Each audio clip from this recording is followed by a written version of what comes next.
ለእናንተ መምላችሁ የሆነ ሰው ያንን ሰው ውደዱትም ጥሉትም ደግፉትም ንቀፉትም ሱና ነው ካላችሁ ጓጉና ጥናት አድርጉ። ልክ ነው አይደለም አግኙት። ቁርአን ውስጥ የሌለ ነገር የለም፣ ሐዲስ ውስጥ የሌለ ነገር ተረክቱኩም ዐላ መሐጀቲል በይዳኢ ለይሉሃ ከነሃሪሃ ላ የዚጉ ዐንሃ ኢላ ሃሊክ ብለውሃል ነቢዩ ሰለላሁ ዐለይሂ ወሰለም። ትቻችሁ ሲሄድ ለጥ ባለ ሜዳ ሌሊቱም ቀኑም የፈካ ጨለማ የሌለበት ውጣ ውረድ ጉራንጉር ባሌለበት ሜዳ ላይ ነው እስላም ላይ ነው ጥያችሁ የሚሄደው።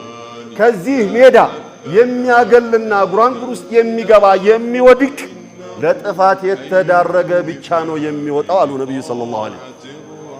እስላምን የሚመስል ብርሃን ሐዲሱ ቁርአኑ ፊት ለፊታችን ላይ ተሰይሞ ሱና ነው ስንባል አልቀበልም ሸኸ ገሌ ካላረጋገጡት፣ ቢድዓ ነው ስንባል አንተውም ሸኸ ገሌ ካልተውት እንዲባላል። አንዱ ምን አለኝ፣ ወንድሜ ይሄ ነገር ሸርዓን ትክክል አይደለም፣ ያክስቴ ልጅ ተው እንዲህ አይደለም፣ ከፈለክ እነዚያን የምትላቸውን ሸኾች እኔና እነሱ ስናወራ ቁጭ ብለህ አድምጥ። እሱ ምንም ማሊፍናል ስናወራ ቁጭ ብለህ አድምጥ አልኩ። ደስ ይለኛል። ይጋብዙ ልጋብዝ? አዎ ጋብዘኝ። ነገራቸው መሐመድ ሙስጠፋ እንደዚህ እንደዚህ ብሎ ነበር ሲል፣ አይ እሱማ እግሩ እኮ አይችልም ከኛ ጋር ዳገት ወጥቶ የሆነበት ሄዶ እግሩ ስለማይችል ከኛ ጋር ለመወያየት አይችልም። ግድ የለም መኪና አለኝ፣ እግሬ ካልቻለ መኪና አለኝ፣ አብሽር እመጣለሁ።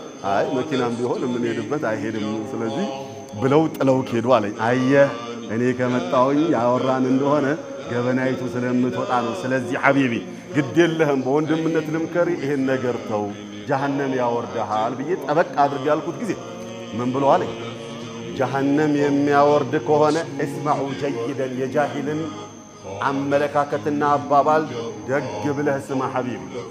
አሁን ብዙሃኖቻችን ያለንበት አዘቀት እንትና ጀሃነም የሚወርድ ከሆነ በዚህ ስራ እኔም ተከትየው ጀሃነም ልውረድ ላይ ነው ያለው።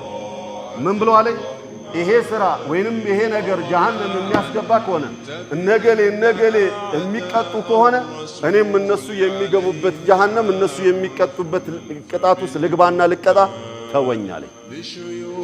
ከዚህ በላይ መናገር ጥሩ አይደለም፣ ወደ ኩፍር ስለሚወስድ ተውኩት። ስለዚህ መቋጫዬ የሚሆነው ያ ጀማዓ ነብዩ ላይ ሰለላሁ ዐለይሂ ወሰለም ያላሉትን ብለዋል ብሎ የሚቀጥፍ ሆን ብሎ ከሆነ ጀሃነም ውስጥ መቀመጫውን ያዘጋጅ። ሲያወራ ደግሞ እየተጠራጠረ ይሄ ነገር እውነት ነው ወይስ ውሸት እያለ የሚያወራ ከሆነ ከሁለቱ ውሸተኞች አንደኛው ውሸታም እሱ ነውና በኔ ላይ ስለለጠፈብኝ ጀሃነም ውስጥ መኖሪያውን ያዘጋጅ አሉ።